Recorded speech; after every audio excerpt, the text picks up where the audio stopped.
Hey everyone, and welcome back to Healing Growth. I'm Lucky, and I'm so excited to be back with you all today, diving into another important topic with our insightful expert. It's great to be here, Lucky. I'm Mika, and as always, we are ready to unpack some complex relationship dynamics and help you on your journey of personal growth. Absolutely. And speaking of complex dynamics today, we're taking a deep dive into the often hidden world of manipulation in relationships. We'll explore the subtle signs, the psychology behind it, and most importantly, how to protect yourself. If this resonates with you and you want to hear more about relationships and personal growth, don't forget to hit that like button, subscribe, and leave a comment sharing your thoughts or experiences. We love hearing from you. Now let's jump right in. When we talk about manipulation, we're not talking about healthy compromise or disagreements. We're talking about a pattern of behavior designed to control, influence, or exploit another person for the manipulator's own benefit. And what's really tricky is that manipulation is often disguised as love or concern, making it difficult to spot. So it's not always screaming and shouting. It's often those subtle whispers, those seemingly innocent phrases that can actually be incredibly harmful in the long run. For example, have you ever heard someone say, "If you really love me, you do this"? That's a classic example of manipulation, Lucky. It plays on your emotions, making you feel guilty or obligated to do something you might not be comfortable with. And while it might seem like a simple request, it's actually a tactic to exert control and undermine your autonomy. It's almost like they're holding your love hostage, isn't it? Making it conditional on you meeting their demands. Exactly. And that's why recognizing these tactics is so important, because manipulation can have a devastating impact on a relationship. It erodes trust, undermines self-esteem, and creates an unhealthy power imbalance. So where do we even begin?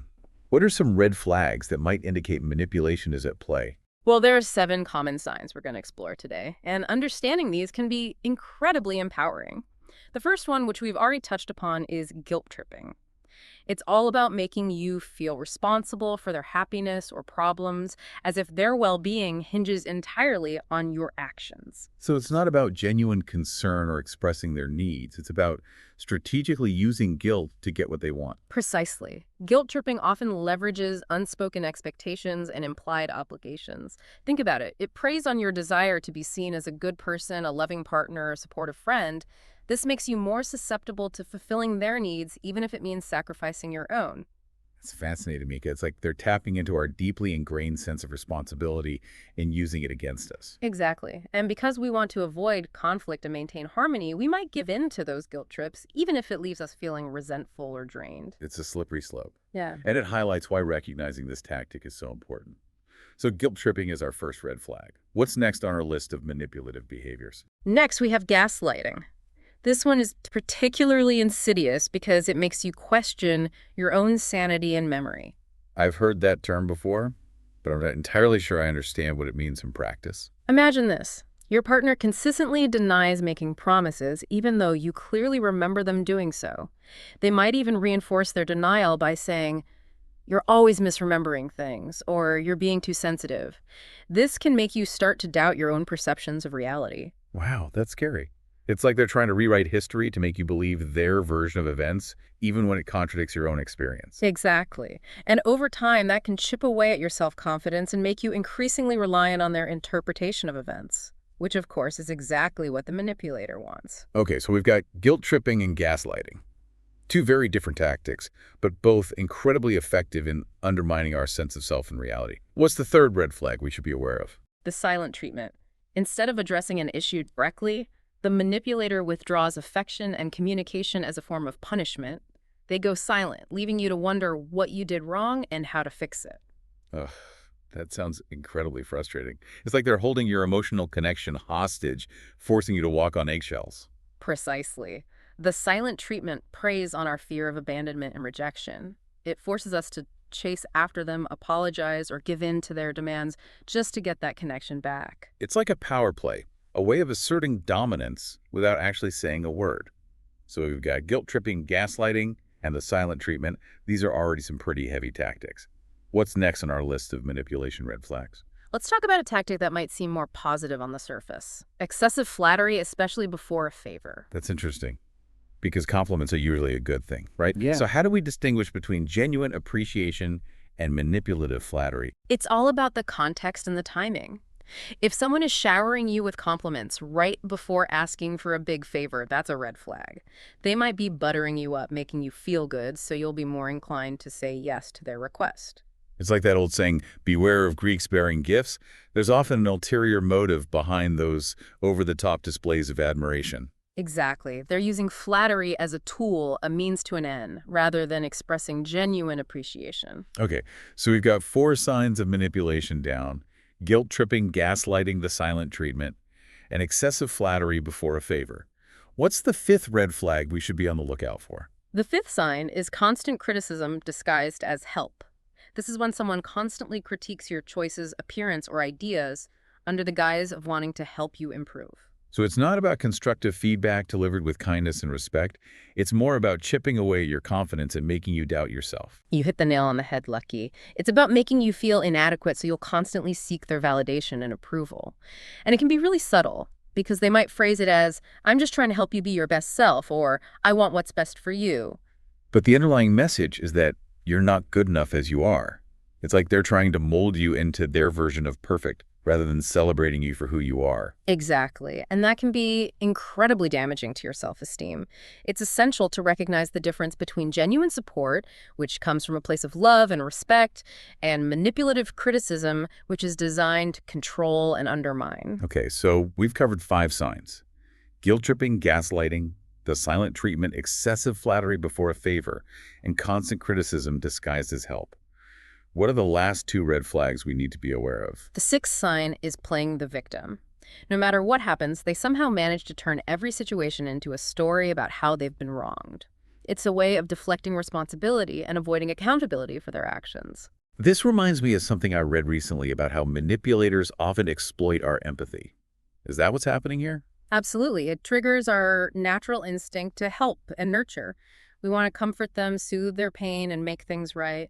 And in the process, we often end up overlooking their role in the situation and enabling their behavior. It's like we get so caught up in their drama that we lose sight of the bigger picture and our own needs. Precisely. And that's why recognizing this tactic is so crucial. It's not about ignoring their feelings or refusing to offer support. It's about maintaining healthy boundaries and not allowing yourself to be manipulated into taking on responsibility that isn't yours. Okay, so we've got 6 signs down: guilt-tripping, gaslighting, the silent treatment, excessive flattery before a favor, constant criticism disguised as help, and playing the victim. What's the final red flag on our list? The seventh and final sign is withholding information or transparency. This can manifest in various ways, such as keeping secrets, omitting crucial details, or conveniently forgetting to share important information. Withholding information doesn't just create an imbalance of power. It also fosters an environment of uncertainty and anxiety. This can make you second-guess yourself and rely more heavily on the manipulator for clarity and validation. Exactly. It's about keeping you in the dark, making you feel unsure and reliant on them for information. This lack of transparency can be incredibly frustrating and make you feel like you're constantly walking on eggshells. Wow, we've covered a lot of ground here. It's amazing how many subtle ways manipulation can manifest in a relationship. Before we move on to discussing what to do about it, I think it's worth noting that these 7 signs don't always indicate intentional manipulation. That's an important point, Lucky. Sometimes people engage in these behaviors without even realizing the impact they're having. They might have learned these patterns from their own upbringing or previous relationships. So it's not always about malicious intent. Yeah. But regardless of the reason, these behaviors can be incredibly damaging to a relationship. So the question is, why do these tactics work? Why do we fall for them? That's a great question, Lucky. Manipulative tactics often work because they exploit our best qualities, our empathy, our love, and our desire for harmony. It's almost like they're twisting our good intentions against us, making us doubt ourselves and our perceptions. Precisely. Manipulators often prey on those who are naturally caring and compassionate. They know how to push those buttons to make you feel responsible for their well-being or guilty for setting boundaries. And because we want to avoid conflict and maintain peace, we might give in to their demands, even if it goes against our own needs and values. Exactly. And over time, this pattern can erode our self-esteem, making us more susceptible to further manipulation. We start to believe that our needs are less important, that we don't deserve to be treated with respect. It's a vicious cycle. And it's why recognizing manipulation is so crucial. Awareness is the first step toward breaking free from that pattern. So what can we do if we suspect we're being manipulated in a relationship? The first step, as we've touched on, is to name it. Acknowledge to yourself that these behaviors are manipulative and that you don't have to tolerate them. That simple act of naming it can be so powerful. It's like shining a light on the darkness, taking away the manipulator's power. But what happens after we've named it? What concrete steps can we take to protect ourselves? Once you've acknowledged the manipulation, it's time to set boundaries. Boundaries are so important in any relationship, but especially when dealing with someone who might be manipulating you.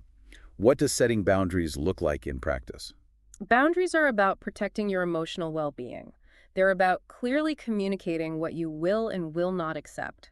For example, if someone is constantly guilt-tripping you, you might set a boundary by saying, I understand you're upset, but I'm not responsible for your happiness. I need you to communicate your needs directly without making me feel bad. That's a great example. And it highlights that setting boundaries isn't about controlling the other person. It's about taking control of your own emotional space and defining what's acceptable to you. Precisely. It's about honoring your own needs and values. And remember, setting boundaries might be met with resistance, especially from someone who's used to getting their way through manipulation. So what do we do if our boundaries are challenged or ignored? That's where direct communication comes in. Don't be afraid to call out the manipulative behavior, calmly but firmly. So if someone is gaslighting you, for instance, you might say, I remember things differently. I know what I saw and felt, and I'm not going to question my own reality. Exactly. And be prepared for them to try to deflect or deny. Manipulators are often skilled at twisting the narrative and turning things around on you. But it's important to stand your ground. Reiterate your perspective and not get pulled back into their game. Absolutely. And if the behavior persists despite your efforts to communicate directly, it might be time to seek support from a trusted friend, family member, or therapist. Having that outside perspective can be invaluable when you're dealing with manipulation. It can help you see the situation more clearly, validate your feelings, and gain the strength to take the necessary steps to protect yourself. Sometimes when we're caught up in the dynamics of a relationship, it can be difficult to see things objectively. Having someone you trust to talk to can provide much-needed clarity and support. It's like having a lifeline, someone to remind you of your worth and help you navigate those choppy emotional waters. And sometimes that support might involve making the difficult decision to walk away from the relationship altogether. That's right. It's important to remember that you deserve to be in a relationship that is built on mutual respect, trust, and open communication. If you're constantly feeling drained, manipulated, or like you're walking on eggshells, that's a huge red flag. It might be time to prioritize your own well-being and seek a healthier, more fulfilling connection. So recognizing manipulation, setting boundaries, communicating directly, seeking support, and knowing when to walk away are all crucial for protecting ourselves in relationships. And remember, true love should never feel like a power struggle. You deserve to be in a relationship where you feel valued, respected, and empowered. It's so empowering to know that we have the ability to protect ourselves from manipulation, to reclaim our power, and build relationships based on genuine love and respect. Before we wrap up this deep dive, I'd love to hear from you, our amazing listeners. What are your thoughts on this topic? Have you ever experienced manipulation in a relationship? What steps have you taken to protect yourself? Share your insights and experiences in the comments below. We're all on this journey together, and your stories can help others who might be struggling with similar challenges. Remember, you are worthy of love, respect, and healthy connections. And until next time, keep those hearts open, but your boundaries strong.